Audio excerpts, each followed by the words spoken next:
Hello, friends. This is Dave Hurwitz, executive editor at ClassicsToday.com, here with a review of a new recording of Prokofiev's Fifth Symphony with the Cleveland Orchestra under Franz Welser Möst.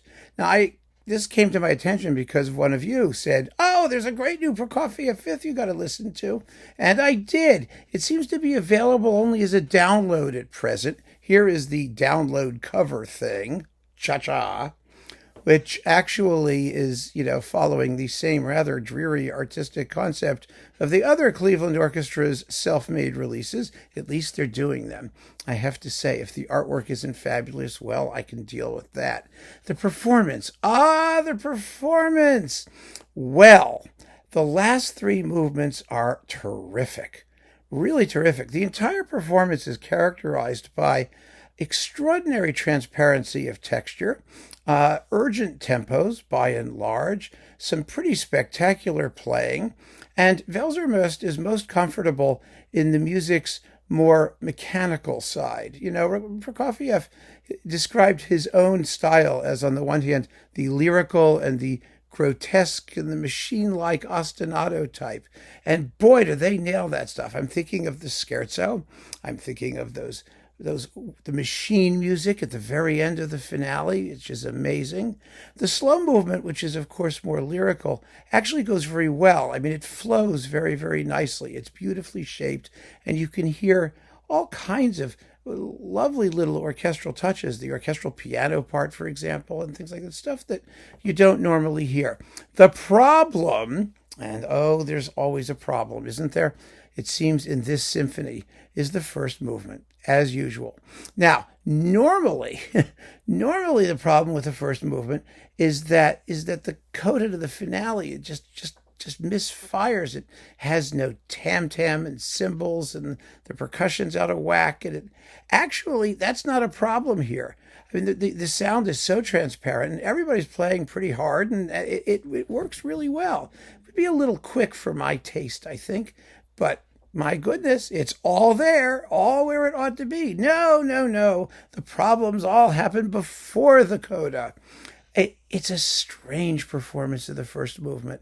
The opening, which is only it's a moderato or andante, is rather quick, much too quick, I think. It needs to wake up more gradually.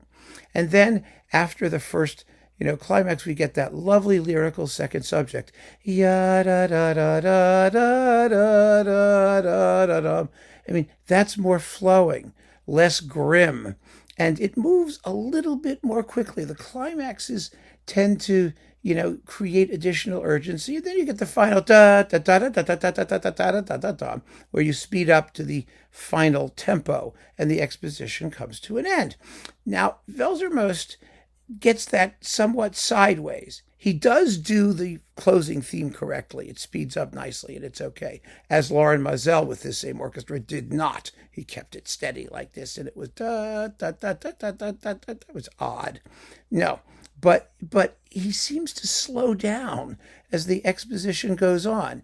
It gets heavier and heavier and heavier, and that lyrical second subject, he seems to be thinking of the work as a classical sonata allegro, where you have the quick masculine opening theme followed by the softer, more feminine second subject.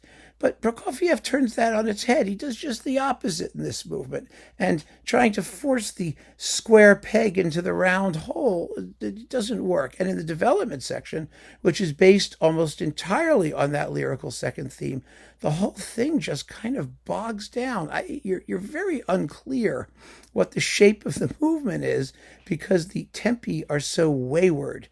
And then, like I said, the coda is kind of quick, where you really could use some additional weight. I was disappointed in this first movement, and the rest of it is so good and so on point that I was actually baffled. There seems to be a tentativeness to this first movement. It just doesn't come together. And that, of course, is what often happens with live performances. Sometimes they're kind of cold and they have to warm up to the piece. But this is entirely the fault of the conductor.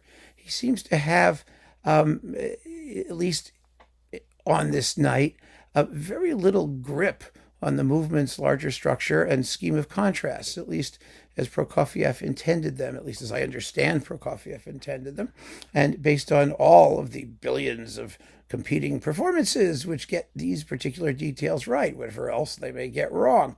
So I wish I could wholeheartedly recommend this, but I can't because of that first movement. The rest of it is just marvelous. But this is a symphony that seems to have a jinx attached to it. It really does. I enjoyed the performance. I enjoyed that first movement coda. There's lots to enjoy here. It's not by any means a bad performance, but it could have been a great one. Just a few minor adjustments from the part of Mr. Welser Möst, and we could have had a wonderful Prokofiev fifth. And it's always delightful to hear the Cleveland Orchestra playing because they're just such a great orchestra. So there you have it, my friends. I wish I could be more positive, but I tell the truth. Keep on listening and take care.